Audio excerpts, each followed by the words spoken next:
We are going over the digestive system, chapter 23. Okay. Uh, the overall idea of the digestive system is obviously breaking down the macromolecule into smaller components. So here's the big picture. You have large material. These are called macromolecules. Digestive system allows you to break it down into a smaller component. These are smaller components now, it can be broken down further a little bit later on to produce energy, like in glucose that we discussed, or they could be having other usage. But in order to get absorbed in the small intestine, they need to be small. So when they are passing through the small intestine, they could be picked up by the villi, and in here you had blood vessels, and majority of the substances are getting absorbed through the blood vessels, with the exception of the lipids. What are the macromolecules? Macromolecules refer to as large molecule. So let's go ahead and take a look at 4 different macromolecules that you wanted to think about. So when we're looking at the digestive system, I wanted you guys to think about the food that you eat, right? Say, for example, what you had for breakfast, or what are you going to have for dinner, right? Say you will have a hamburger. A hamburger consists of hamburger buns, which is mostly carbohydrates. Carbohydrates, again, you did the experiment, so you have some ideas about it. Also, the carbohydrates are known as polysaccharides, means sugar, foods that are rich in starch, potato, banana, rice, noodles. Those are a good source of carbohydrates. They need to be broken down into simple sugar. Main source of sugar, or the simple sugar, would be the glucose, for instance. All right. So along the way, you may need an enzyme in order to facilitate this, to make this happen quicker, right? And the enzyme for it is called amylase. There are 2 sources of secreting this enzyme. One would be salivary glands that you learned in anatomy. If you remember, there were 3 salivary glands: parotid, sublingual, and submandibular. And they can those are collectively known as salivary glands. Salivary glands produces salivary amylase. So the easiest food to break down, or macromolecule to break down, would be carbohydrates. In fact, it won't take you that long in order to break down the bread, for instance. I don't know if you ever done this or not, but if you chew on a bread for a very long period of time without swallowing, you might actually feel the sugar, right? Because eventually the sugar will be released. All right. So those are the carbohydrates. As you know, when you are breaking down the carbohydrates into simple sugar or glucose, glucose is a source of energy. We discussed the role of insulin and how they can remove excess amount of glucose or sugar into the liver in a form of glycogen. So again, you'll be converting simple sugar back into the form of carbohydrates in the liver, and you could store them. Again, you could break it down and make the simple sugar as you are, needing that particular source of energy. So collectively, making and breaking, or anabolic and catabolic reactions, are known as metabolism, metabolic reactions. So again, it's kind of like you have excess money, you deposit it in bank, you need money, you take it out. It's give and take, give and take, give and take. When you're looking at the course of the year, most likely you'll be pretty much same as you started before, at least for the majority of us. Now, the rest of the imaginary hamburger would be the meat. The meat consists of protein, So protein can be broken down, and you already know this because we discussed about the hydrolysis and dehydration reaction on chapter 3, actually chapter 2. And amino acids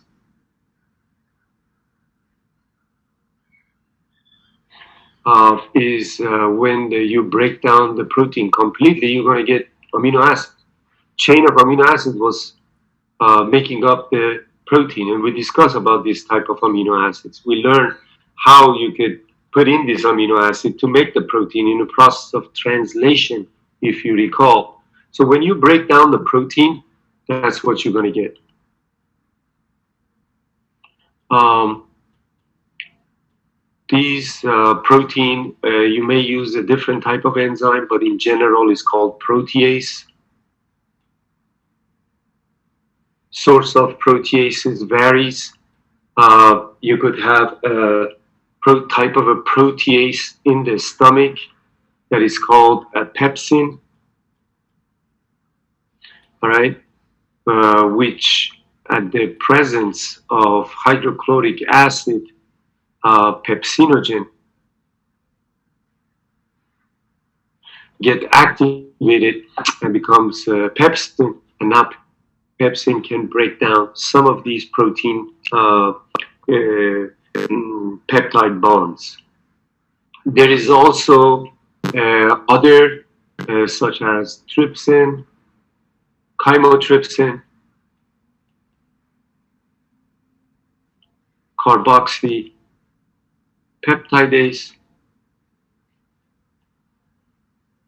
and a variety of other ones. And the rest you could think of that they are being secreted from the pancreas, with the exception of the pepsin, which is in the stomach. The rest is basically coming from the pancreas. So there is no protease in the mouth. So protein, as you break down or making a hamburger meat more smaller by chewing, breaking it into smaller pieces, that would be a mechanical digestion. But then, you swallow, and the food from the esophagus goes into the stomach, and the stomach is very acidic, so pepsin is going to act, but it's not going to break down all the peptide chains or bonds. So protein moves from the stomach eventually, or what's left of it, to a small intestine, and the pancreas releases its content into the small intestine. And finally, you get a complete breakdown of the protein on the small intestine. The small intestine then absorbs these amino acids, and now amino acids going to be in your blood. All right, now from the blood, it can go literally everywhere, including any kinds of the cells that wanted these amino acids to make their own protein. All right, so the third type of macromolecules is generally lipid, and a major part of the lipid in our diet is triglyceride. And the lipid, you need an enzyme to break it down that's called lipase. Lipase breaks down the lipid into a smaller component that would be glycerol and free fatty acid chain. And again, absorption of the lipid is a little bit different.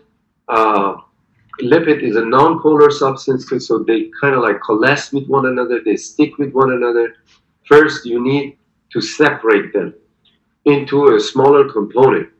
But because they are non-polar, and non-polar substances, they like non-polar substances. What happens is you need now a way to separate them. So therefore, in the liver, bile being released, and the lipid plus the bile, they are now separated. So think about this as being the lipid now plus the bile, they're getting smaller, right? Now lipase can act upon this and break it down into a smaller component, so that way your lymphatic system can take care of that. Okay, so they don't go to the blood.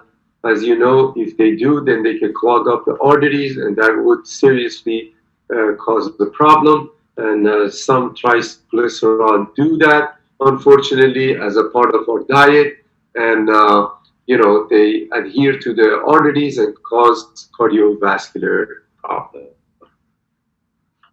Next up, we go over the last macromolecules, which would be the nucleic acid. Nucleic acid is basically the DNA and RNA. Your hamburger contains, I don't know, 30% fat or lipids, but also anything that comes from the live organism. This includes cells making up the meat, ground beef, for example, the lettuce, the tomatoes, the bread, everything that is coming from plants or other animals and so on. They have DNA and RNA.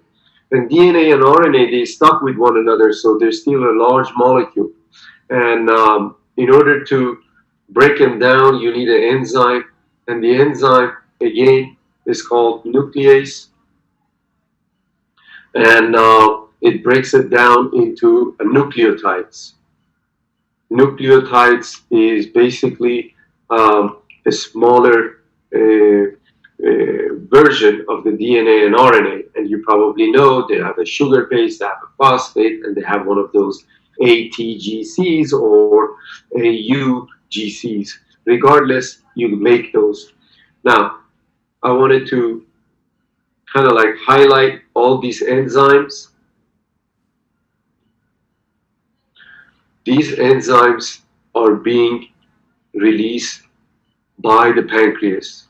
And if it says pancreatic amylase, half of it or some of it is by the salivary amylase, but the rest is from the pancreatic amylase.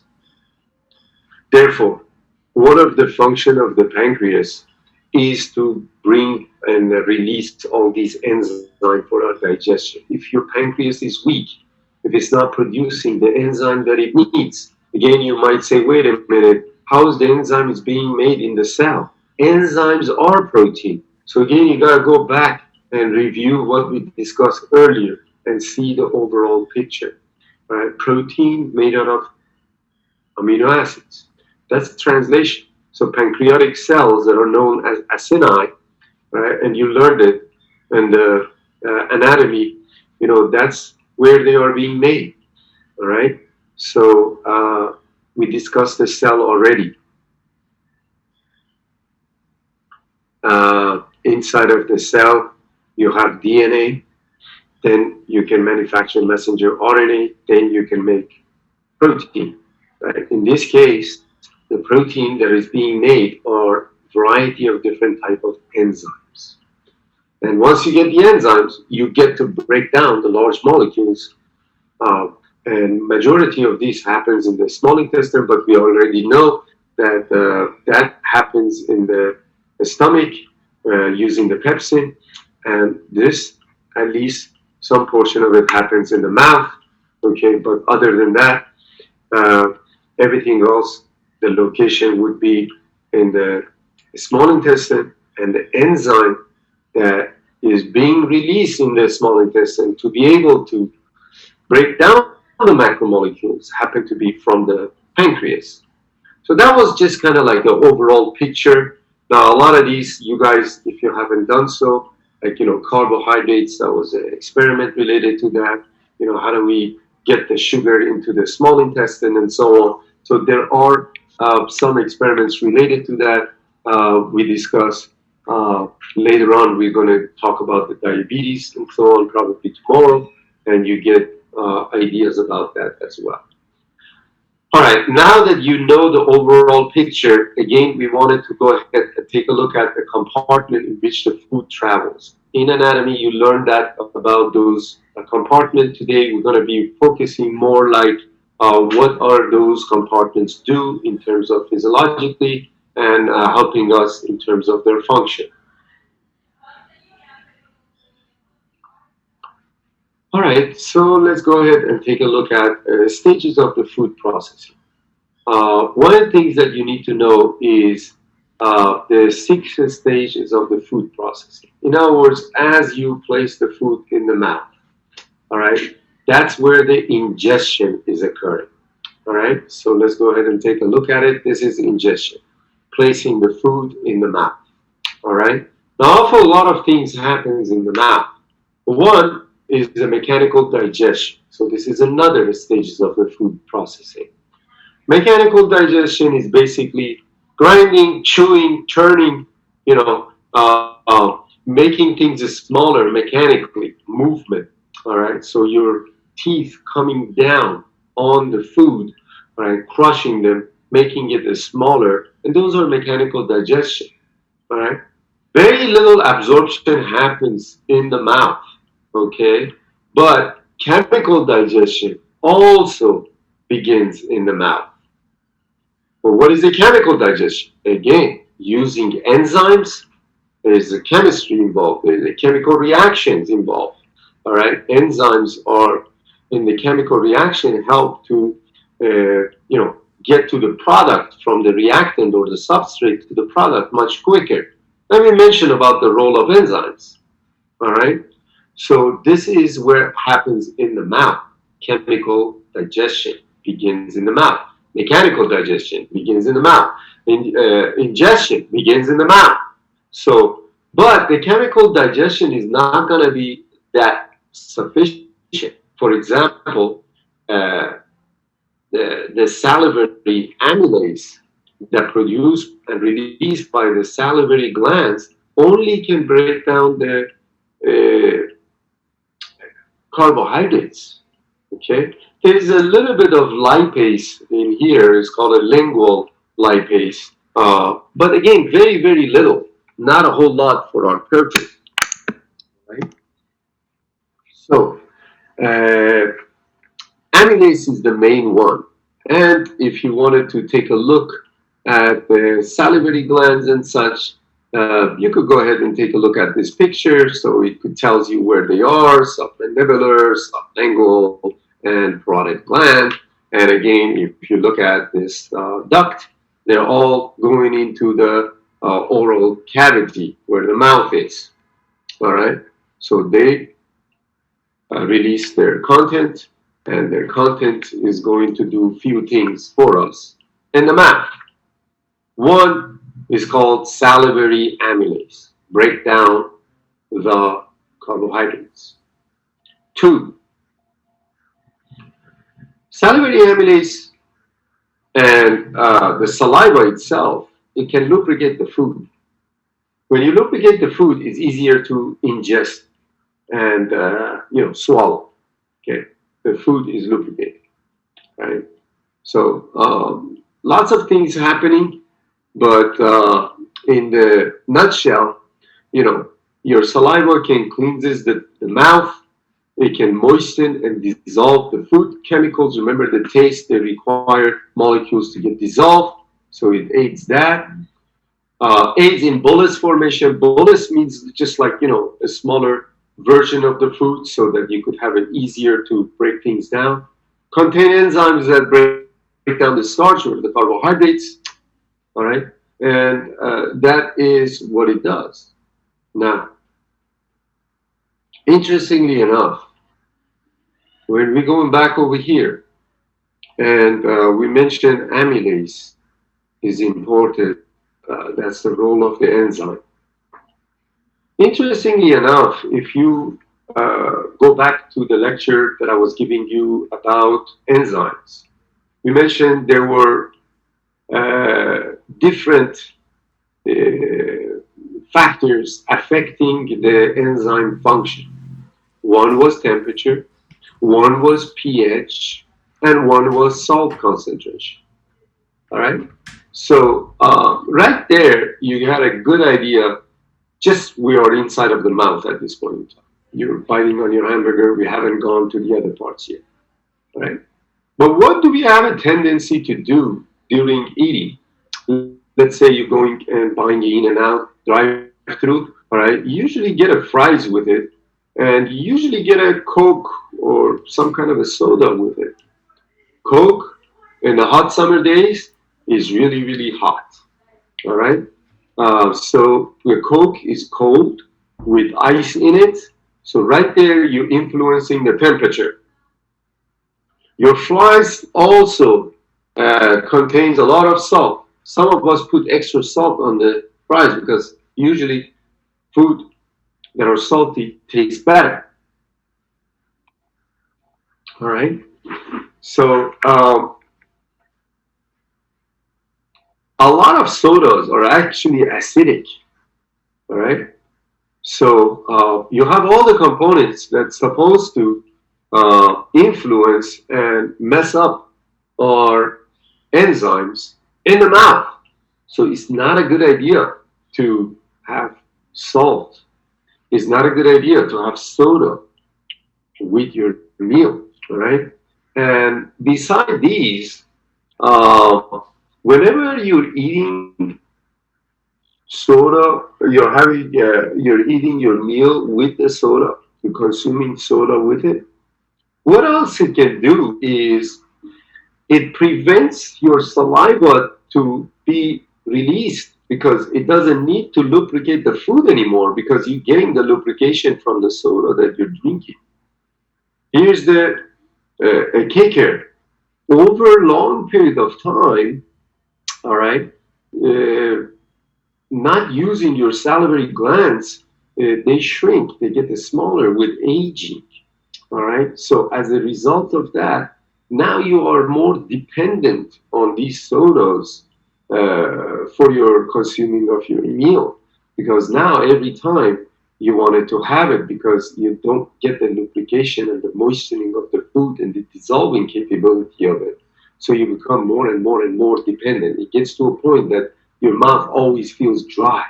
All right. So again, it's not a good idea to have, drink with your meal.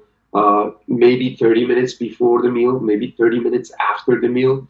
And certain culture usually have a hot tea, for example. Hotter substances usually helps with the dissolving of the material, and the cold materials and so on. It makes it more difficult.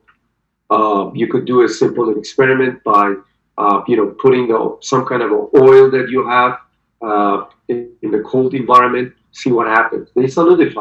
All right. If you have maybe your dirty pot with oil in it that you use to cook something overnight, the next morning you notice that it's solidified because at nighttime it was cold. So again, you notice all that. Okay.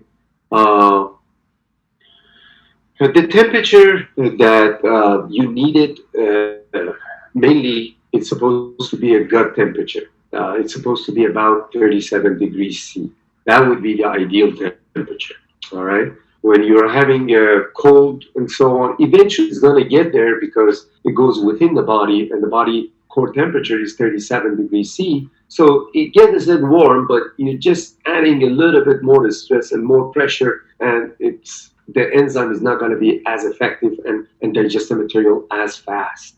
All right. That doesn't mean that it doesn't happen. All right. So next thing we wanted to talk about is propulsion. All right. Um, Propulsion is swallowing and idea of peristalsis. So as you know, when we swallow, a couple of things happen. By the way, no digestion happens in the esophagus. The esophagus is the connection of the mouth to the stomach. So over here, there is not really a particular way of, they're, the layers and so on, they're not set or they're not structured for, absorbing anything. Okay. What happens? It's just a connection. It's the tube that connecting the oral cavity or the substances that you eat towards the stomach. All right. So, what happens in the esophagus? First, we need to uh, go back and take a look at peristalsis. So if you have a bottle of water halfway filled with water and you squeeze towards the bottom, the water goes up. You squeeze the top, the bottom will go down. If you have, for example, here's your water bottle, it is flexible. All right. So you could squeeze in here, the water will go the other way. You squeeze in here now, the other water is going away. So these ideas of going back and forth, these are called the segmentation. And the idea of peristalsis is contraction and relaxation of the smooth muscle allows the bolus of the food to travel. So right here is the contraction, right here is the relaxation. So now they start contracting right over here again. So you could see what happens. The food is ending up going downwards. All right. Peristalsis can happen variety of places. That is from the esophagus to the stomach, from the stomach to the small intestine, from the small intestine to large intestine, and so on. Peristalsis actually can actually occur in our reproductive system too, but you're not processing the food. You might be processing the sperms or eggs, and we'll talk about that a little bit later on. All right, but that's what peristalsis is: movement of the food, processing them by way of contraction and relaxation of the smooth muscle. Let's go ahead and take a look at the four layer in which you needed to know, and your anatomy instructor probably went there already. So doesn't matter, esophagus, the stomach, intestine, small intestine, large intestine, or colon. You have a lumen. Lumen is where the food is passing through. All right. Then you have four layers. You need to know these layers. First is the mucus. Then is mucosa. Then is the submucosa. Sub means below, below the mucosa. And then there is a musculata externa, which is again a smooth muscle. And then the last one was the serosa adventitia. All right. These are smooth muscles. Consist of majority of it longitudinal, circular. If we're talking about the stomach, you have an oblique muscle as well. But these muscles are really, really strong, and these muscles are participating mostly in the action of peristalsis that we discussed. So even if it's in the esophagus, these muscularis externa, again via the sympathetic and parasympathetic fibers. If we are in the parasympathetic, they start contracting and so on and processing the food, and therefore digestion is happening. All right, and what happened is they are participating in the peristalsis action. All right, moving right along. We are now inside of the stomach. All right. In anatomy, you learn that this one is probably your gastroesophageal sphincter or cardiac sphincter. It opens up. Now the food is inside of the stomach, and food can remain in the stomach for up to about many hours, 6 hours or so. Majority of what's happening in the stomach is due to the cells in the stomach that produce hydrochloric acid. All right, those cells are known as parietal cells. So let's dive inside of the stomach. All right, we'll look at the idea of the different type of cells that they're there, and then we will take a look at the physiology of what is happening in a nutshell and making it simple and such. So let's go ahead and take a look at the stomach itself. All right.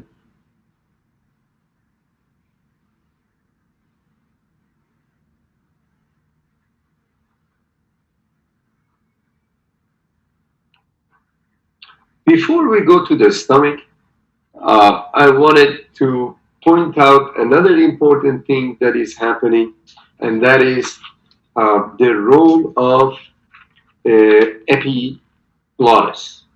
This is the epiglottis right here. Normally, the epiglottis is up, so the food can go in or out, no problem. I'm sorry, you could breathe. Air can go in and out of the trachea, no problem. All right, so this is the airway.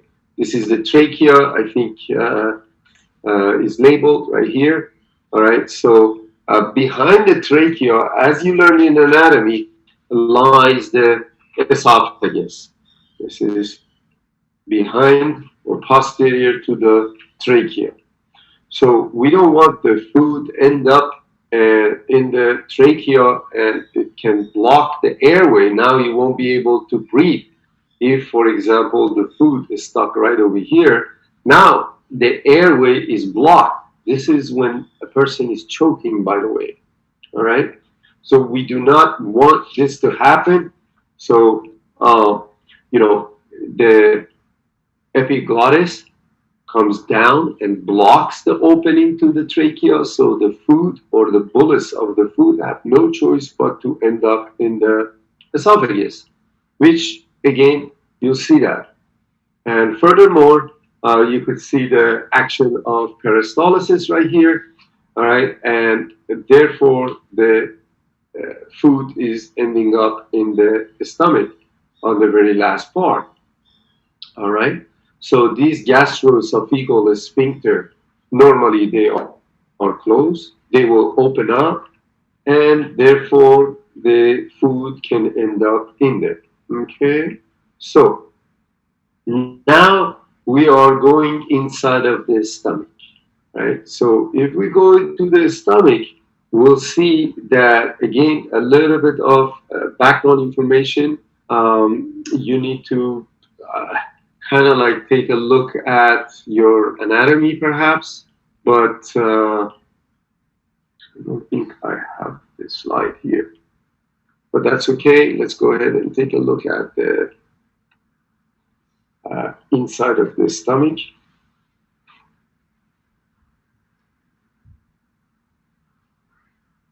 Here is inside of the stomach. All right. If we look closely, you see the stomach. There are cells in here. All right. But these cells, there is like a smaller indentation in here, and these are called the gastric pits. All right. So the gastric pits, if we go ahead and take a look at the gastric pits and kind of like review them a little bit larger, again, you see kind of like cells that are going really, really deep.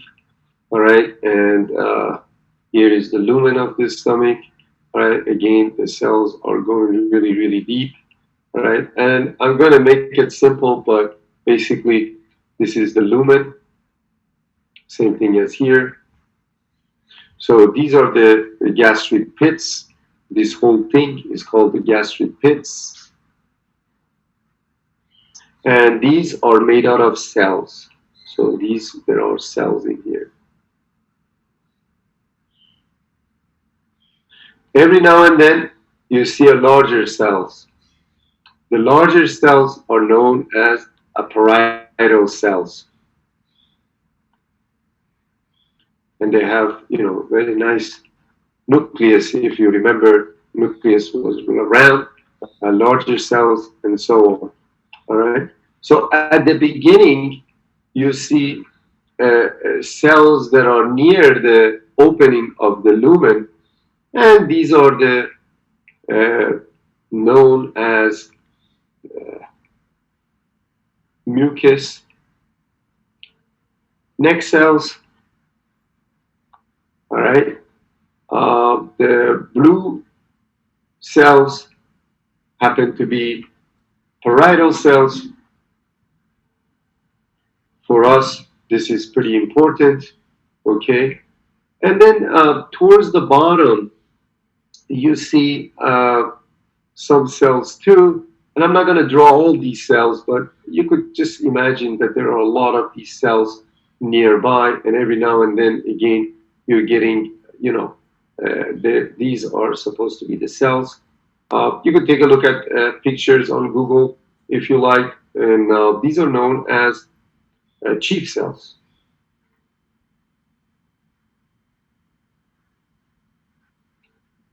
All right.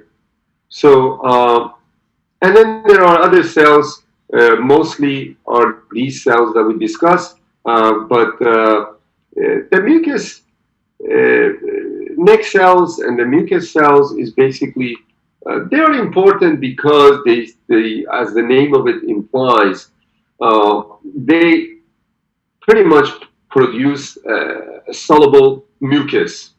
All right, and it is really not quite well understood, but this function is perhaps maybe to protect the lining of the stomach itself. All right, parietal cells produce hydrochloric acid, HCl. All right, so it goes into the lumen, so HCl, hydrochloric acid. And this is important because it can cause a precursor of the active enzyme, which is known as pepsinogen. And these chief cells, they produce pepsinogen. So I don't know if we have room.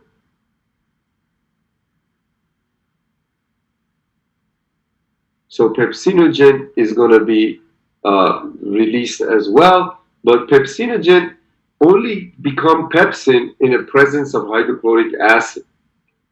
So chief cells produce pepsinogen, parietal cells produce hydrochloric acid plus hydrochloric acid. Now this becomes pepsin.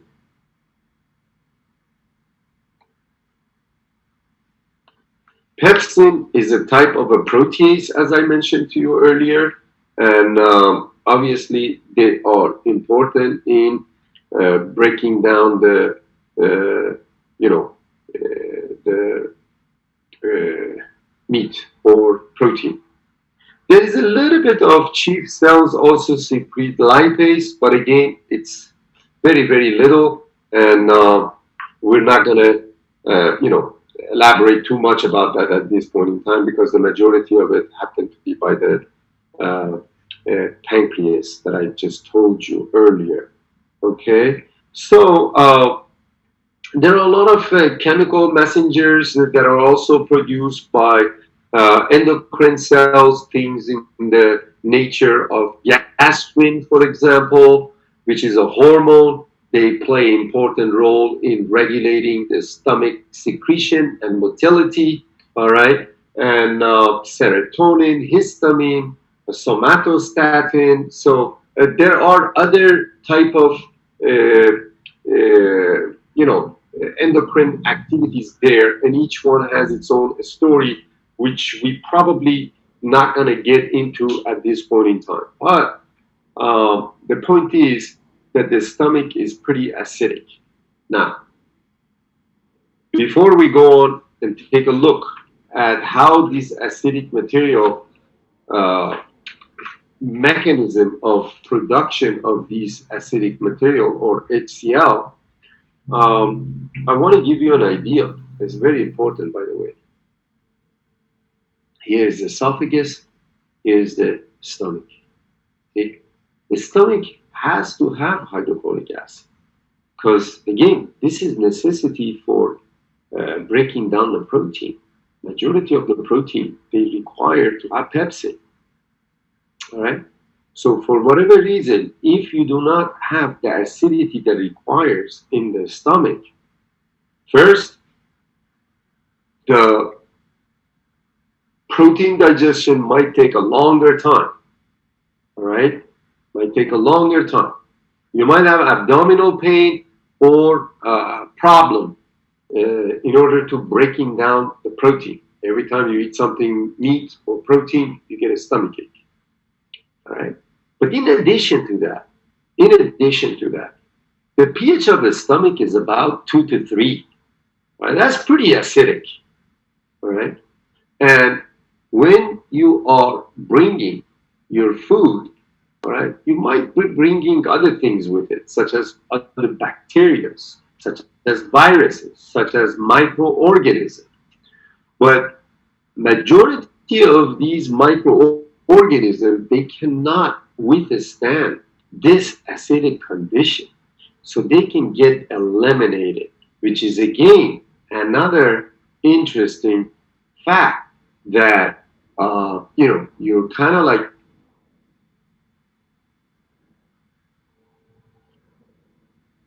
if hypothetically, if there's an important meeting or there's a courthouse or somebody, they usually search or they have metal detectors, you have to go through if you have any weapon or gun or whatever, uh, they will stop you before that person is going to cause trouble.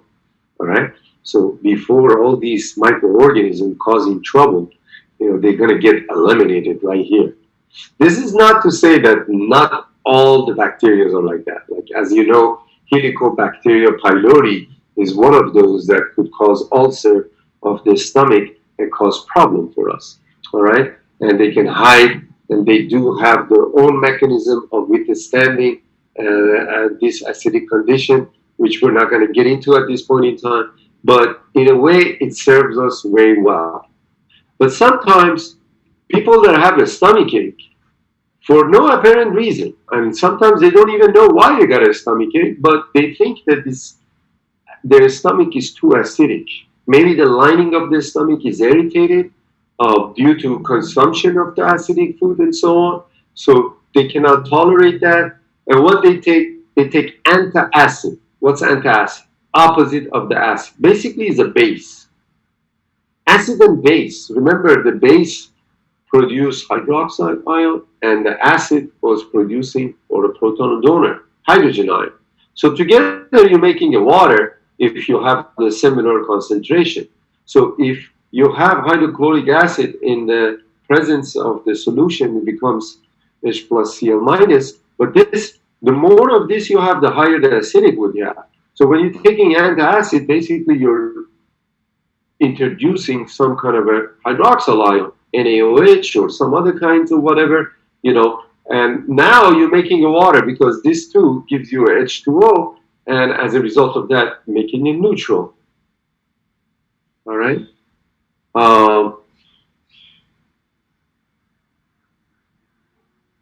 As far as the making things neutral, this could be problematic.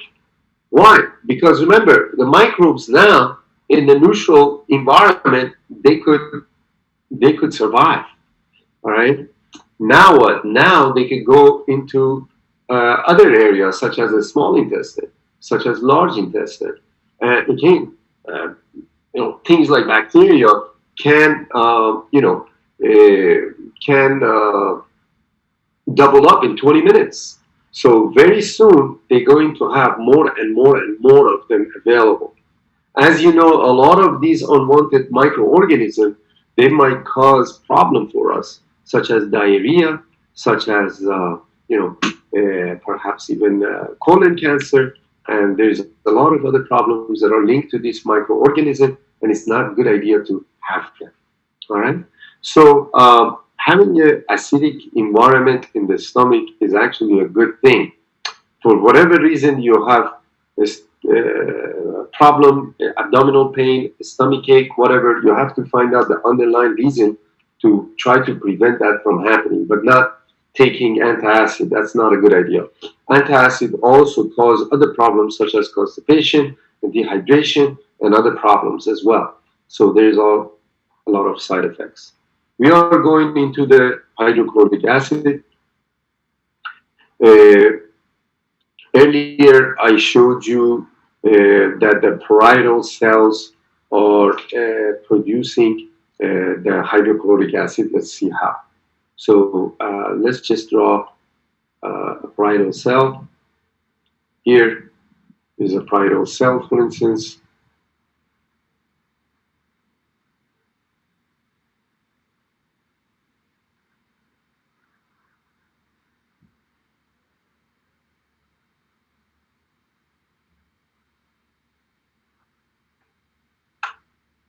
Parietal cells were kind of like they were surrounded by chief cells, so this would be a chief cells on top and at the bottom.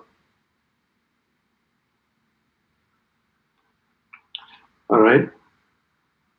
So this part right over here would be the lumen. So think of it where the lumen is, open space. And inside of your stomach, there are different lining, including the blood vessel. Here is the blood vessel in one of the stomach wall. There are a lot of blood vessels, as you remember in anatomy. Okay? So now, what happened in the parietal cell is carbon dioxide combines with water, all right? And there is an enzyme called carbonic anhydrase, all right? So there is an enzyme in here. This enzyme is called carbonic anhydrase.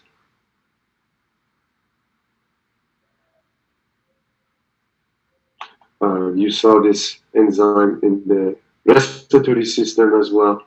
So with the presence of carbonic anhydrase, what you get is carbonic acid, which is H2CO3. And H2CO3, what happens is they can dissociate to bicarbonate. Bicarbonate is HCO3 minus plus hydrogen ion. This is bicarbonate. Bicarbonate, if you remember, it was a buffer, and we discussed this buffer system a long time ago. All right, in the chapter 3, I believe. All right, so now what? Now, what happened is this, there are channels in here. There are channels in here, and this is what's known as chloride shape. So one HCO3 goes out, all right, and one chloride ion comes in. So Cl is a negative charge, HCO3 is a negative charge. So in terms of electronegativity, it's going to be the same. Right? Electron neutrality remains. It's not going to change in this case. All right. However, there are channels for, these are leak channels for chloride ion. So as the chloride ion increases, it's going to go to the area that is decreasing. That would be in the lumen. This is facilitated diffusion. You're going from high to low. All right. So now chloride is in the lumen. Now we got to figure out how it can combine with hydrogen ion. So we need a hydrogen ion. So pay attention. This is a little bit tricky. All right. So let me just use a different color for that. All right. Here's a hydrogen ion.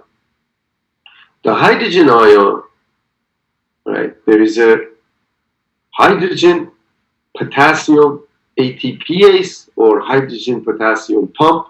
Here you learn about sodium potassium pump. This is hydrogen potassium pump. So what does it do? Well, you're bringing one hydrogen out, hydrogen is plus, and you're bringing in one potassium in. Potassium is also plus. So you need to, this is a pumping now because you're pumping potassium inside of the cell. If you remember, you have higher potassium. So to bringing your potassium in, you need a little bit of energy. That's where the ATP comes in from the mitochondria that we discussed, and so on. Now, there are leak channels for potassium. So potassium also can leak out again, all right, as they are accumulating, and then bringing it back to inside of the cell as well. Bottom line. The bottom line is the hydrogen was pumped out and potassium keeps coming in, and then it goes back to another channel through the leak channel and so on. But now these two can combine and formulate the HCl that we discussed. Now, this HCl, it can activate the pepsinogen to the pepsin, and therefore you can go ahead and do the digestion or breaking things down.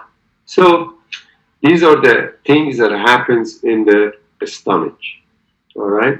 Of course, you probably heard about acid reflux when the material keeps going up and so on, and perhaps maybe your lining is irritated, and obviously those things are problem. All right.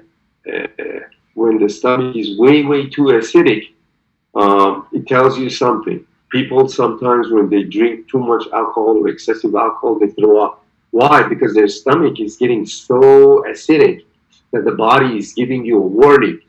All right, and that's why it's happening.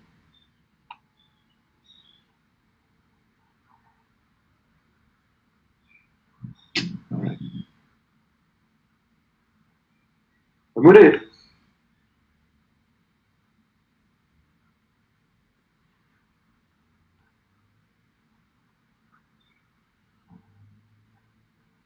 pause the recording.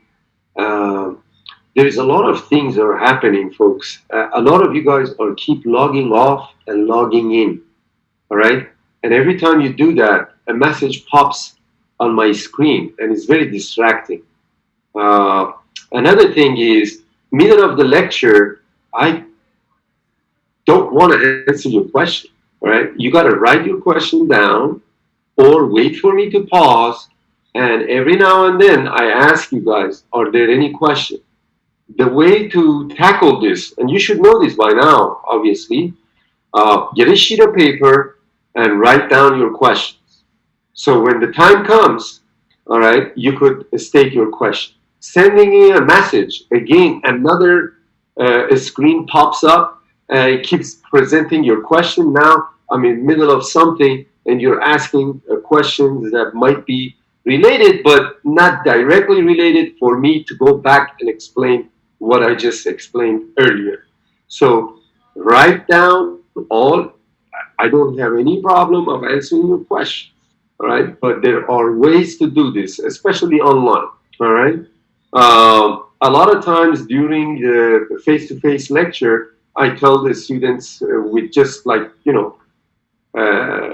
just by looking, like, hold on a second, all right? But in here, I'm recording it, so that would be easier for you guys to listen to it next time. So I cannot, answer the questions, and then the student's voice might be in there that they don't want it to be there, and then they're gonna send me a message, how come my voice was there, and stuff like that. So you write down your questions, I'll get to them, but there are logical ways. And stop logging off and on. If you don't have a good connection, get a good connection, folks. We only have 1 week left. So get it together, please. All right? This is the reason why I don't like to give live lectures. All right? This is at least one of the reasons why. Right? People just coming in and going out. You're supposed to come in exactly at the time, 10:35. All right? If you're late, it shows that you're late. All right? And then if you keep on going back and forth, that means what? You either got disconnected and you needed to reconnect, or you're taking a break and you're going and you're coming back and so on, and my screen keeps popping. So I don't know what to do about this. Please do me a favor and try to get your connection set up right So that way you don't have this problem. All right. By the way, it'll be better and more beneficial to you. Number one, you get to focus better. I mean, I don't know if my internet gets connected all of a sudden in the middle and now I'm logging on, my focus is not going to be there. It can happen, but it's not going to be there. All right. Number two is also beneficial for other students because the quality of the lecture would be better rather than me pausing and figuring out what's going on and admit you back into the room. I hope that makes sense. If it happens to you, it's okay. Try your best so that not to happen. Okay? All right, let's go ahead and take a look at some of the questions that you have. I have a question, sir. Go ahead. Can you go back over the chloride shift, please? Chloride shift is basically when the chlorine coming in and some positive ion going out, in this case bicarbonate. That's the chloride shift. One positive, one negative going out, one negative is coming in. So in terms of negativity, it doesn't change. That's called the chloride shift. This happens through certain channels. When you have those channels, goes one-to-one. Imagine that there is a hostage situation in the bank. All right? You say, okay, let one of our people go and we let one of your people go. It's kind of like that. All right? So one person goes out and one person goes in, and so you're a fair exchange. Does that make sense? Yes, thank you. All right, you're welcome. All right. Ions are all along us. Our blood contains a lot of different ions. Our cells have a lot of different ions. You have to mute yourself, folks.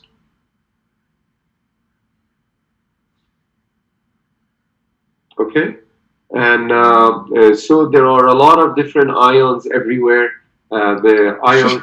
I'm sorry, Professor. She's trying to say to start recording again. I have a question. I was still answering the question. Okay, I'm sorry. Thank you. No, it's okay. That's fine. Okay. Reminding me. Go ahead. You guys have questions? Write it down or tell me right now. Go ahead. I have a question. So, one chloride goes into the lumen, while one potassium goes inside the... No. Wait a minute. I don't know where you are. Hold on. Are you talking about the chloride shift? Not with bicarbonate. I'm talking about the hydrogen pump. So, instead of 3 sodium out and 2 potassium in, this is 1 to 1 2. So 1 hydrogen out and 1 potassium in.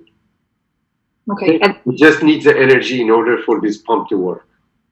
okay. And on the bottom where we have in blue the channel, the chloride is coming out into the lumen. Correct. And that's where the chloride connects with the hydrogen to make HCl, correct? Correct. Okay. Got it. So the positive and the negative, they attract one another, right? So this was the ionic bond we discussed earlier. So you're making hydrochloric acid. That is okay. I just went over the mechanism, right? And this reaction is pretty important in the respiratory system. So make sure you look at those and look at the YouTube channel. I think it will help you out. And again, if we get the time, we can go ahead and review that one more time later on. Okay? Thank you. You're welcome. Any other question you guys have? Yeah, I'm so sorry. I was just saying to press, if you could please press the recording button, but I didn't know It's okay. that it was question time. I'm so sorry. No, And I wanted to know, I was just asking if hot tea improves digestion earlier, and I was just asking also where this the chlorine ion came from. Okay, as I told you earlier, the chloride ion, it can be part of our blood and the cells. So the cells have a lot of different ions in them. Also in the blood, there are a lot of different ions. You have sodium, you have potassium, you have chloride, you have calcium, So sources of Cl is a lot of different ways. Your salt that you take in has a source of Cl as well. Okay, so we're getting a lot of these things from our blood and from our cells. Oh, As so far they're as the direct, ego, oh, yeah, sorry. go ahead. They're not directly produced by the parietal or cheek cells? Okay. Uh, what do you mean produced by the cheek cells? Like the cheek cells, they produce pepsinogen, right? So like the chloride atom, it's not directly correlated to the No, no, production the of pepsinogen. cheek cells are different. The Okay. cheek cells, all you really need to know about the cheek cells, they produce pepsinogen. That's all they do. Okay? Okay. That's all they do. Got it. The cheek cells, that's all you really need to know. But the cheek cells are inactive. That means, if they have a button you press to turn them on, it hasn't been turned on yet. We need to turn them on, right? In order to turn them on, you need hydrochloric acid. So what I just went over was the idea of how this hydrochloric acid is the sources, which is a parietal cells, all right? And then you could activate the pepsinogen into the pepsin, all right? Okay. Got it. Thank you. No worries. Um, as far as the next thing I wanted to talk about, the hot tea, is a good idea. Sometimes certain cultures, they drink tea maybe 30 minutes after the meal, just to help out the digestion with a little bit of heat. So again, not a whole lot, but again, it's a good idea to drink any kind of juice, fluid 30 minutes after or 30 minutes before. Okay, that's due to the fact that you don't want the temperature affecting the enzyme. And majority of the fluid that we're taking is actually cold. So that would affect the temperature, and the digestion becomes a little bit harder. Okay, so Okay. as far as this chloride, where is it coming from? Remember, you're getting out the bicarbonate out, so you're bringing the chloride from outside. So this area right over here is called interstitial fluid. Interstitial fluid means the fluid around our cells. That's where it's coming from. Okay? Okay. And that would be like part of the whole process with the capillaries transmitting fluids and everything we've been Yes, learning. yes, all of those, yes. Great. Thank you so much. You're welcome. Any other question before we go on, you guys? Okay, let me check the time.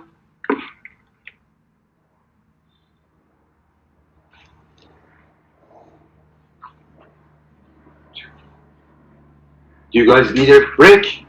If so, I can give you 5 minutes break, 10 minutes break, and then we carry on. If you're okay with it, I could continue. Up to you.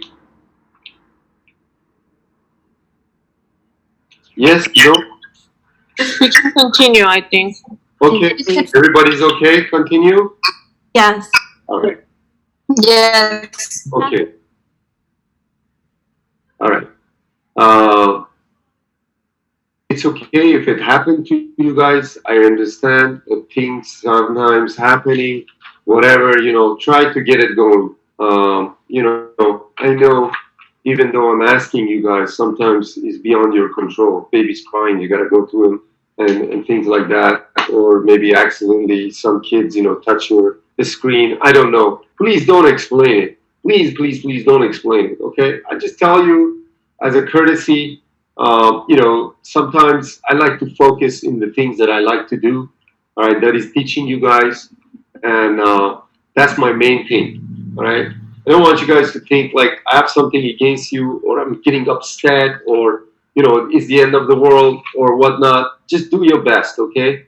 But what happens is, you guys try to justify things and try to explain things and, just try to have some kind of accountability and do your best. And that's all you could do. Emergency happens. It was out of your control. I understand that. But I'm wondering how come it just happens to certain individuals only all the time.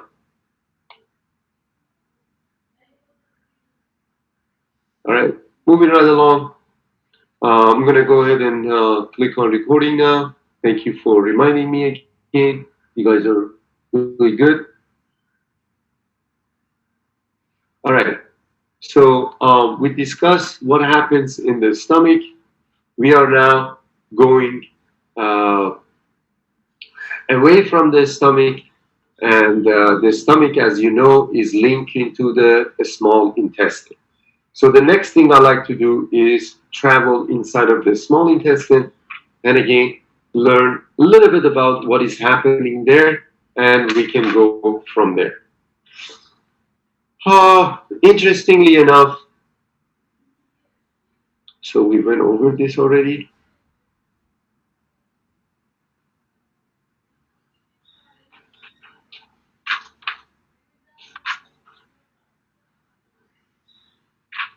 The small intestine consists of three regions.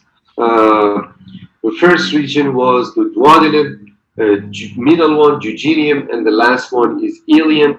And there are a lot of other things that link to the small intestine. So just to give you an idea, it's a majority of digestion and absorption happens in the small intestine. We discussed about the principle of complementarity and how the villi and microvilli are important in this process. But interestingly enough, we will see. Let me see if I have a picture of that. I guess I have to draw one. Okay, there it is. All right. So notice like the content of the pancreas, all right, is going into the duodenum. This is the duodenum, the very first part of the small intestine. And if we can maybe draw a liver right over here, all right, this is the liver, all right. So these are the bile ducts, all right, and you can see or hepatic ducts going into the bile ducts, all right. And here's the gallbladder, all right. And look, this is the cystic duct. So all of these content of the gallbladder, the liver, as well as the pancreas, they're all going to go into here, the small intestine. What is their content? Well, so far we learned the pancreas release a lot of different enzymes. We learned that, okay? And earlier I told you that bile was important in separation of the fat. So there is a reason why this is called a bile duct, for example, okay? Because that's where the bile is being released. So gallbladder stores bile. So notice that a liver comes in here, but then, you could store some of these bile into the gallbladder, but you could also take the bile and empty it into the small intestine, pancreas, enzymes. Remember, this is the lumen from the small intestine, but actually, where is it coming from? This food going in here is coming from the stomach. And what did we say about the stomach? The stomach was very much acidic. We just mentioned hydrochloric acid. So hydrochloric acid now, plus whatever remaining, the bile or bullous or the chyme, the remaining of the food, they are coming. Not everything broken down, all right? In other words, yes, some of the protein broke down, but none of the lipids, none of the nucleic acid, majority of those are intact. Still, some carbohydrates might be there too, and a lot of protein might be still there too. Proteins are huge chains of amino acids, so there could be a lot left. So we wanted to break all those things down. That's why there is a pancreatic amylase to break down the remaining of the carbohydrates, if any. That's why there are different type of a protease. Again, I mentioned a couple of them, and they can be inactivated first and then get activated, like trypsin, which inactive form of it would be trypsinogen, or chymotrypsin, in activated form would be the chymotrypsinogen, or carboxypeptidase, inactive form would be the procarboxypeptidase. All of those, they're different enzymes. Majority of it, we call it is a protease. All right, but the point is that they need to get activated. So in the small intestine, there are some epithelial cells that have properties to activate things, and then as a result of their product activating other things, you get a lot of these enzyme activated. But the point is that the enzymes needs to be there, but also bicarbonates. Bicarbonates is HCO3 minus. Although we needed hydrochloric acid to activate pepsinogen in the stomach, but now these enzymes, they don't need such a high acidic condition. In fact, they're going to affect the role of the activity of the enzyme. So what we need to do at this point in time is to neutralize those acidic hydrochloric acid or acidic condition. So HCO3 offers that. So not only producing and releasing enzymes, but also what you're doing, you are neutralizing the content of the stomach, so that way they could actively start breaking things down for you. Now, the liver that produces the bile, so liver produce the bile. Gallbladder stores it. Those are accessory glands. Pancreas, accessory glands. Liver, accessory glands. Gallbladder, accessory glands. Okay? There are part of the accessory glands. That means what? That means they help out. All right? In fact, right here it says accessory. Okay? So they're there for a reason. Right? So let's go ahead and take a look at the liver job other than the bile production. So one of them, the major role is production of the bile. But they also do other things.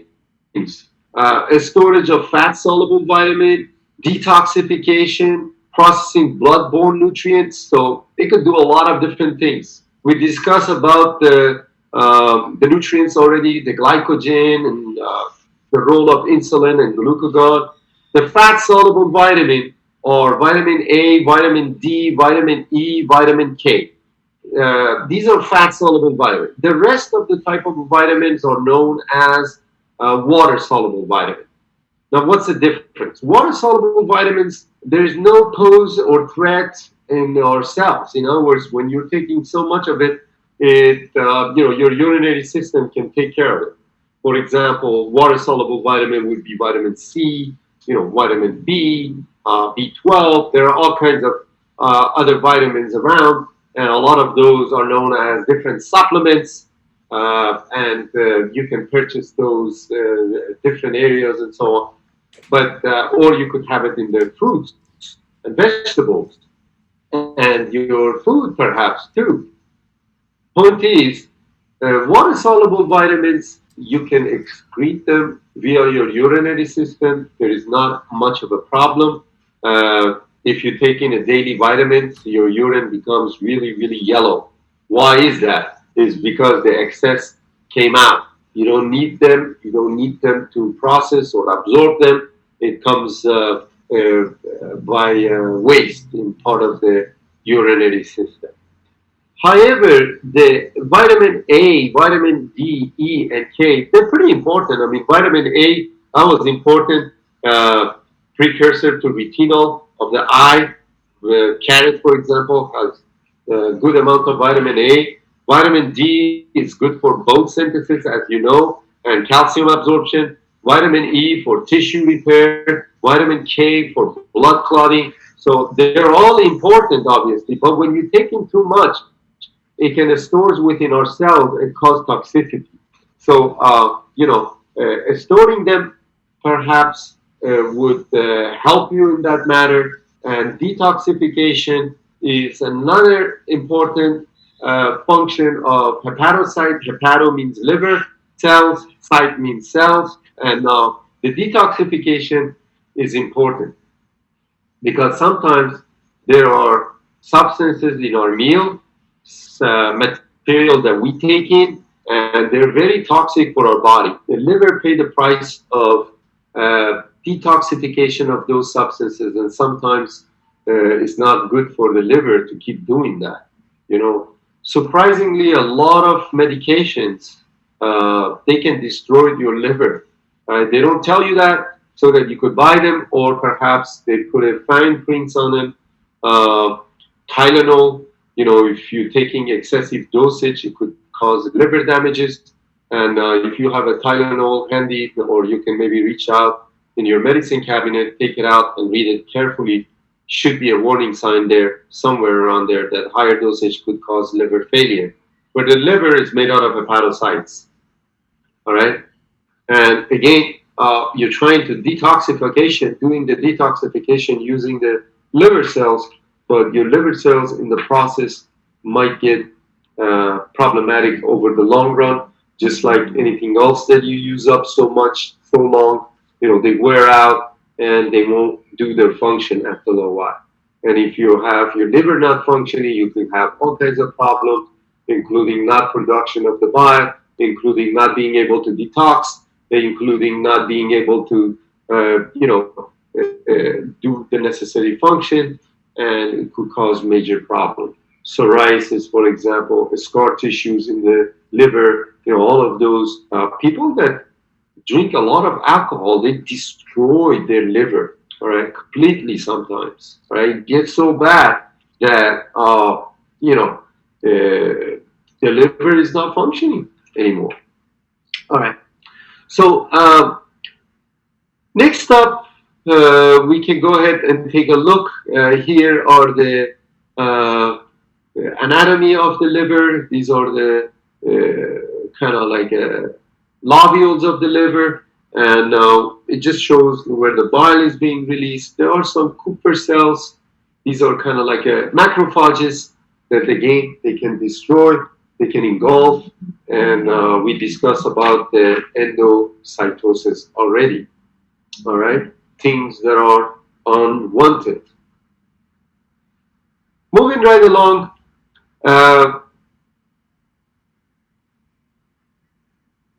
If we go ahead and take a look at this particular slide, what do we see? We see the pancreas producing its content. And again, a lot of these are inactive that I told you, and you're making it active, all right? And as a result of that, you could break things down now. So pancreas is important, liver is important. They help out. They're known as accessory glands. In addition to these,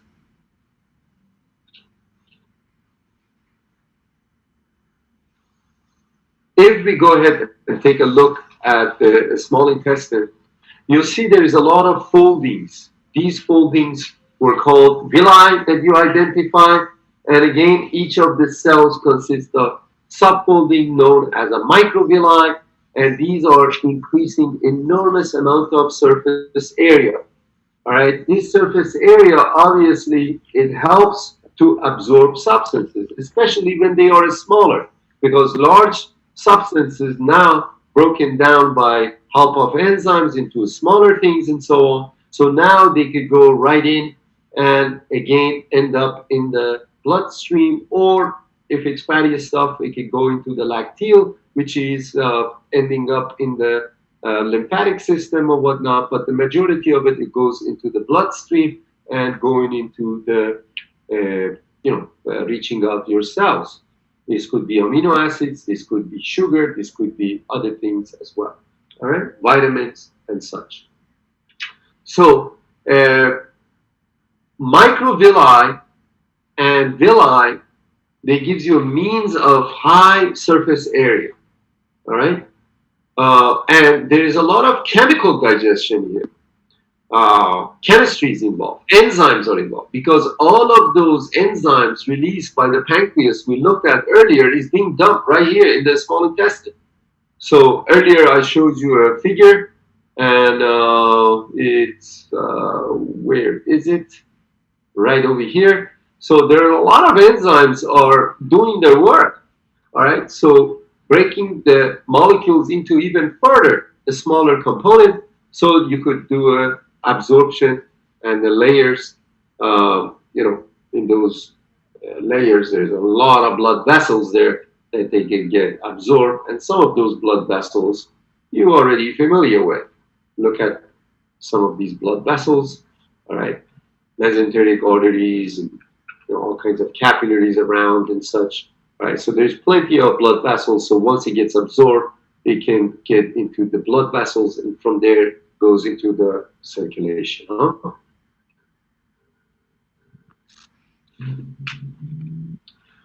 All right. So,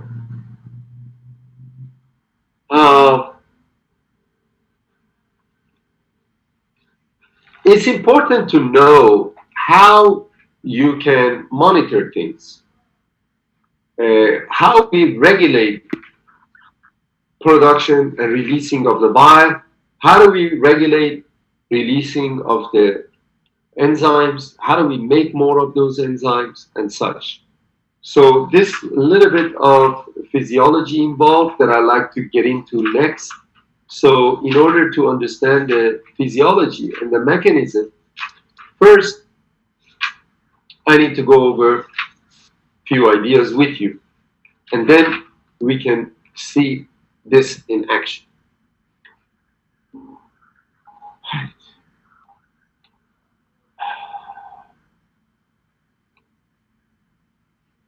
See, there are various different type of glands. All right, doesn't matter what kind of a glands we're talking about. Different glands. We discuss salivary glands. We discuss pancreas. We can discuss pituitary gland. We can discuss pineal gland. There are various different glands in our body, as you learned in anatomy. A lot of these glands, thyroid gland, parathyroid gland, right? So they produce hormones.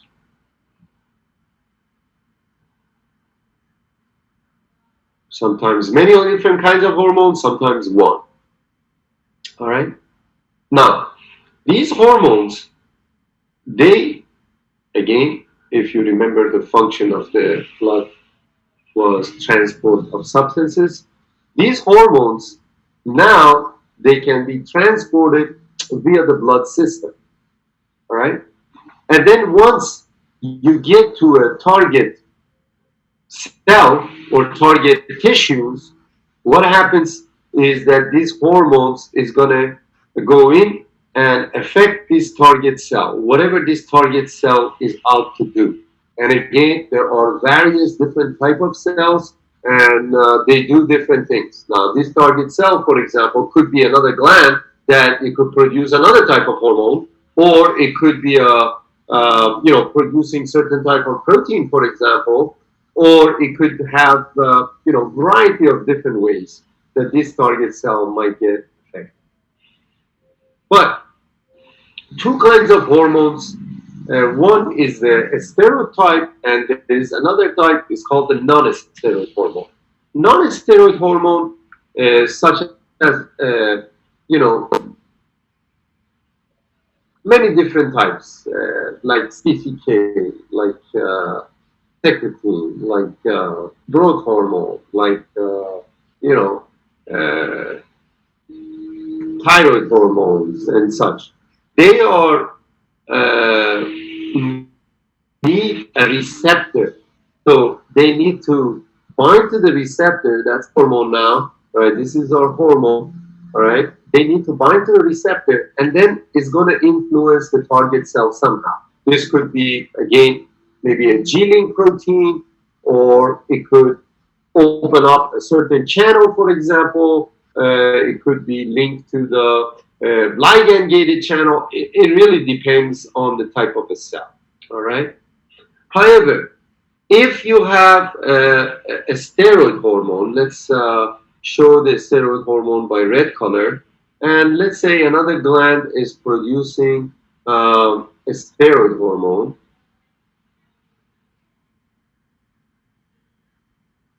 The steroid hormones sometimes they have a carrier protein, all right, they can carry them, and then again after they come out, they can just go in right through the cell and influence the cell a little bit differently.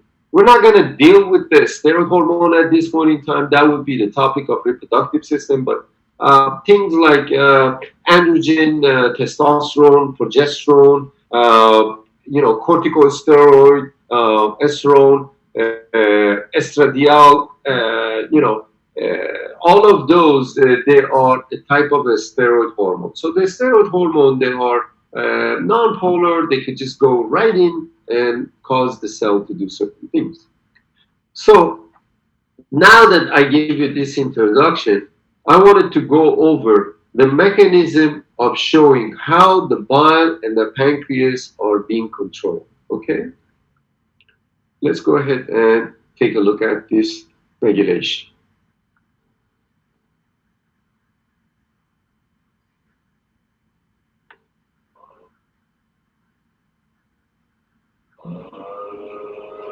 All right.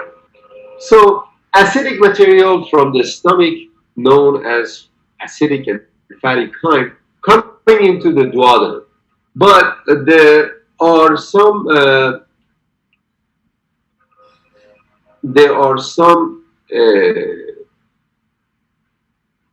cells on the small intestine that they have capability of production. We call these intraendocrine cells. Intraendocrine cells belongs to the duodenum. And two of them that you need to know is cholecystokinin and secretin. For cholecystokinin, right now we are using the CCK. CCK abbreviation for cholecystokinin. All right. So these two hormones also play important role in regulation of the pancreas. Let's see what they do.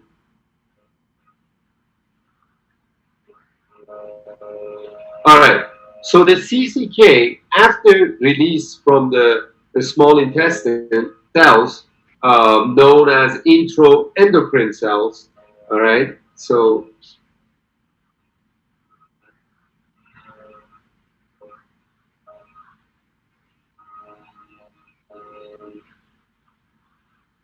the small intestine, or particularly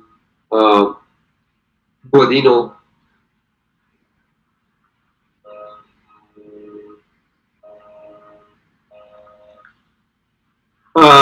It can do different things. One is to cause the gallbladder to contract, and another one is to cause the hepatopancreatic sphincter to relax. Let's see what they are. And best way to do this is, again, look at the next slide. So notice that from the stomach, this fatty material and acidic material entering the first part, which is the duodenum. Here are the intro endocrine cells, and as you can see, there are two colors. One of them is red, the other one is blue. The red color signifies the CCK. There are blood vessels in there, and again, hormone travels via the blood. I just mentioned to you, so it goes right into the blood and reaching the gallbladder, causing the gallbladder to contract. Contraction of the gallbladder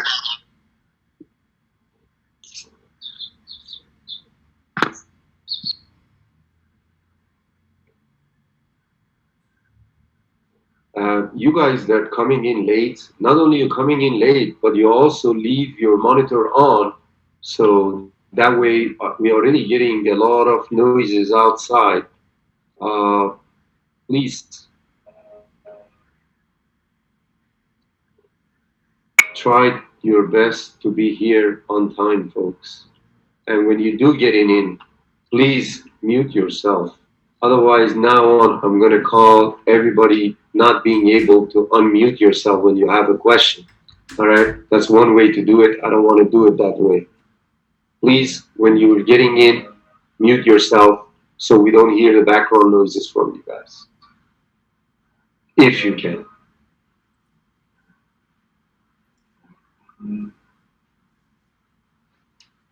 All right. So going back to our discussion, we are looking at how we can regulate the bile. Where is the bile coming from? From the liver, right here. All right. Is it useful to keep making the bile if you don't need it? No. Is it useful to want the bile but not having it? No. So we need to regulate it. So you need it, you get more. You don't need it, you save it. All right. Now, in order to separate the fat, we need bile. Okay. At the very end of these slides, if you go towards the end, you see is a fat globule right here. All right. But because they're all fats or non-polar, they stick to one another. Right. For example, not only you had hamburger, but maybe you had salad dressing, which had olive oil. The olive oil is going to combine with the, your juicy burger, at least the fat parts. Maybe afterwards you had ice cream. Maybe you had some mayonnaise inside your burger. Maybe you had some butter. Maybe you had, all of those are fat sources of fat, right? So they all stick to one another because they're non-polar. Non-polar attract non-polar group. So you're going to get a lot of fat globule. That means big globule of fat stuck to one another. Here's the bile or bile salt. Interesting thing about the bile salt, it has a polar group and it has a non-polar group. So when you add a lot of bile, what happens? The polar group, the non-polar group attached to the fat part, which is, you can see it in this part, is the green part, is attaching to the fat part. And the non-polar group, they don't like the fat, so they're separating from one another. What it does, it produces a small, they're known as a micelle or droplets of fat. In other words, this is called emulsification. The process of emulsification is making a large globule of fat into smaller droplets. All right, that's what it is. If your pot is oily, all right, what happens if you just try to clean the oily part? Here's your pot. Let's say that there are layer of the oil on it. If you wash it with water, notice that still your pot is oily after that. Okay, so what do we use? We use detergent. Right? When you're using the detergent is similar properties than bile in the sense that it has a polar end and a non-polar end. So let's presume that I'm adding the detergent. All right. This part, the tail part of the detergent, has a non-polar capability, so it's attached to the non-polar. And the head part right over here, it has the polar capability, so it's kind of like away from that. But when you apply the water is polar, right? So again, it pulls the polar region, and guess what? They take out the oil with it, and therefore you could wash your things. And if you look close up, you see tiny little droplets, bubbles forming when you use a lot of suds, when you use a lot of detergent and so on. You see tiny little bubbles. That's what they are. Okay? So similar to this is the same concept. This is called emulsification. All right? So when we are going and having a lot of fatty tissues, all right, and these fatty tissues from our meal, from ice cream, from whatever, ending up in our small intestine, they stuck with one another. We don't want that. So these cells capable of releasing hormone CCK, which is in this case, these are the CCK. they cause to be released and go into the bloodstream, and then finally ending up in the gallbladder. If you remember, the gallbladder consists of the bile. So when you contract it, the bile is going to be released. So now you're going to get more of them because this bile ending up in the small intestine, that's where you want it. That's where all these fatty stuff is entering. Now you could deal with it. You could do emulsification, and again, your pancreas is producing the enzymes, lipase, to break them apart.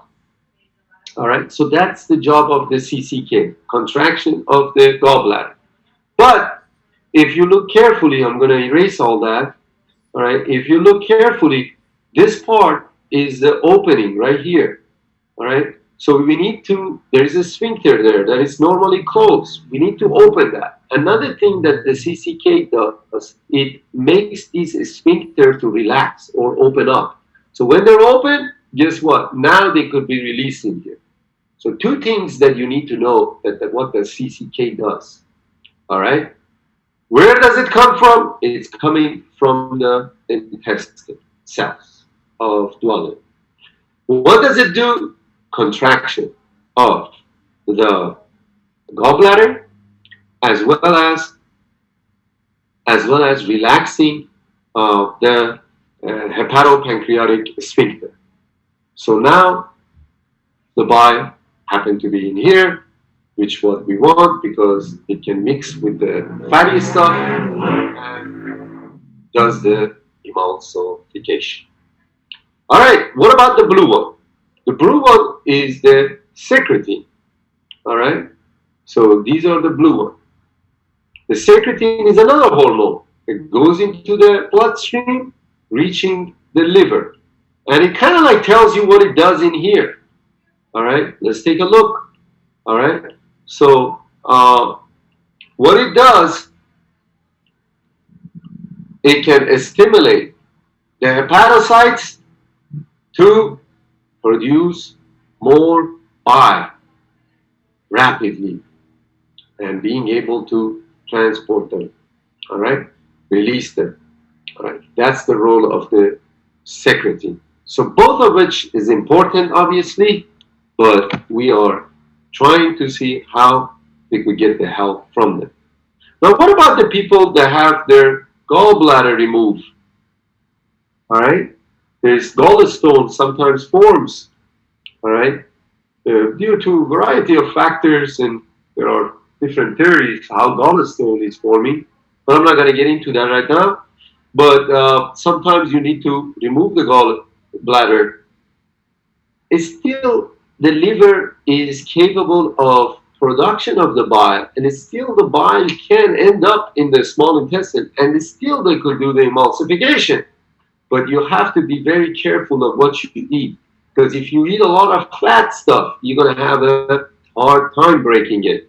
You're going to get abdominal pain. You know, you want to be in pain and being uncomfortable. It takes a long time, and as might as well have a restricted diet, low amount of fat as much as possible. All right, that's why people with the gallbladder removed, they need to have a restricted diet.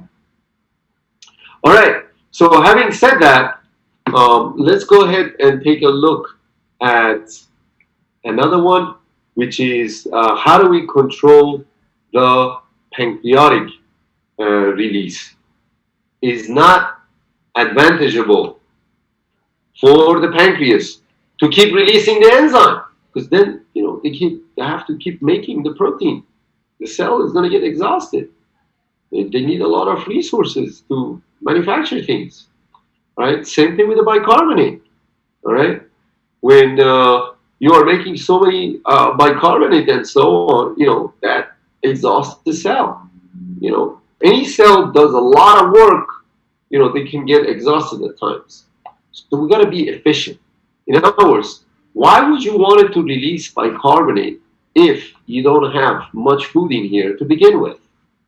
Why would you want to waste all those enzymes if there's nothing in the small intestine? All right. So again, that's where the hormonal control comes in. As soon as the food enters the small intestine, the cells, the endocrine cells of the small intestine, they can detect these chemicals. And as a result of that, they could release the secretin and CCK. Now we discussed what they do in control of the bile regulation. Next, we wanted to see what do they do in control of the pancreas. So what? So that you don't have to, just making and releasing them even when you don't want to, but you want it to be efficient and you want it to release and sending them when you need them. All right? That's where when the food comes in, the release of these hormones comes in. These hormones is going to go to the bloodstream, reaching the pancreatic cells, and is going to release these enzymes and the bicarbonate. That's what we're going to get into. All right? Which is actually very simple. So let's go ahead and get to it. All right? So the CCK induce secretion of enzyme-rich pancreatic juice. What that means is promotes, gives it a green light, says, okay, go ahead and release the enzyme. And secretin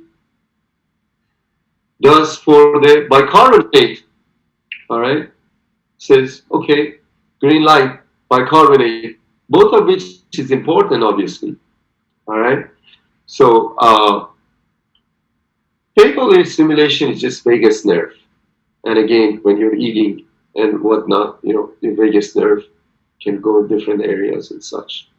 As far as the here goes, again, CCK and secretin, and again, it tells you what happens in here. All right? So,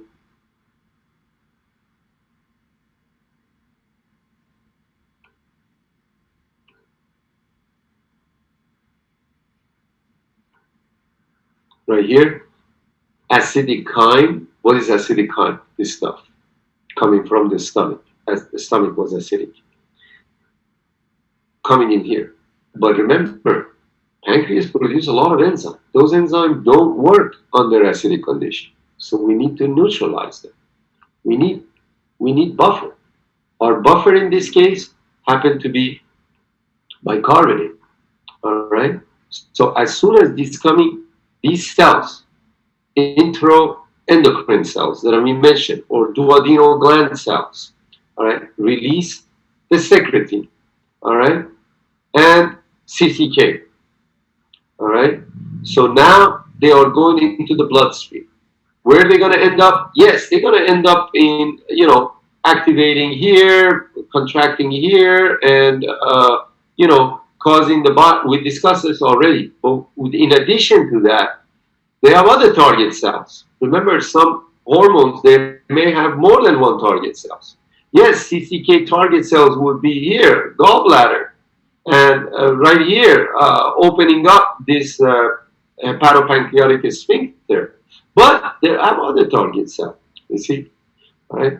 So the CCK, their target cell, also this acini cells, which they can release those enzymes, all right? And the secretin, their target cells also would be the pancreatic cells to produce and release the bicarbonate, HCO3, all right? So end result,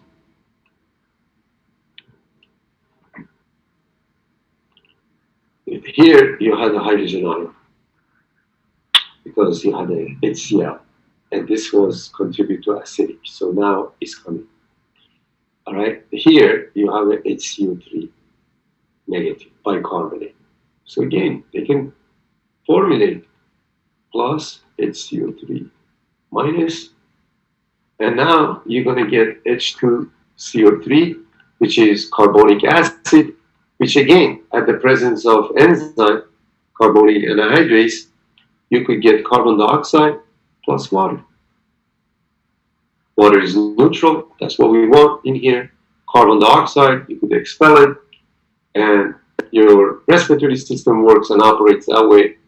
You're good to go. All right? So that's the idea with that, right?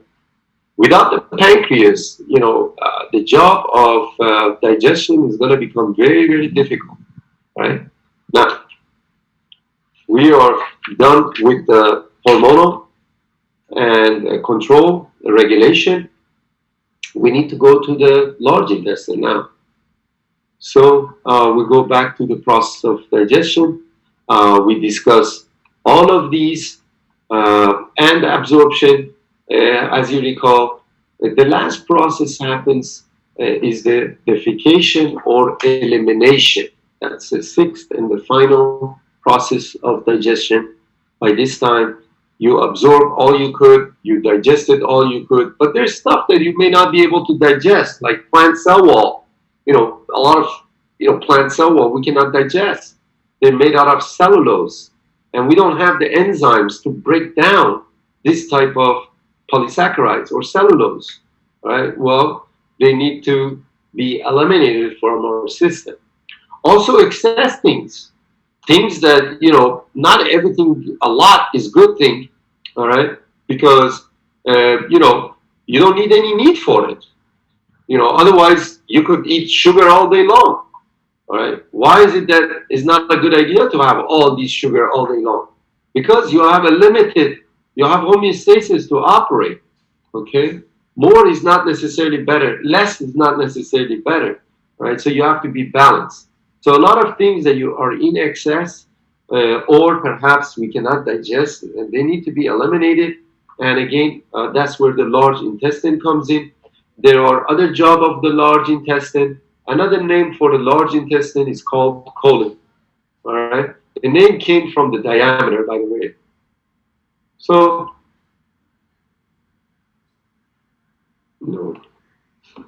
let's go ahead and take a look.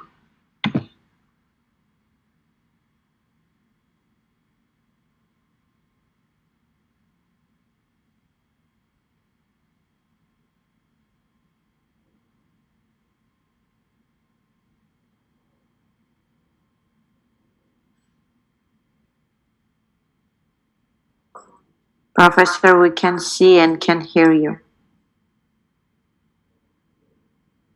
I think he got kicked out. Okay, I see. Okay, answer. You can teach a class. Okay, wait, what's going on? He got kicked out? Anthony will teach because he's the host. Wait, why am I the host? Oh, you're the teacher now. Continue. For real?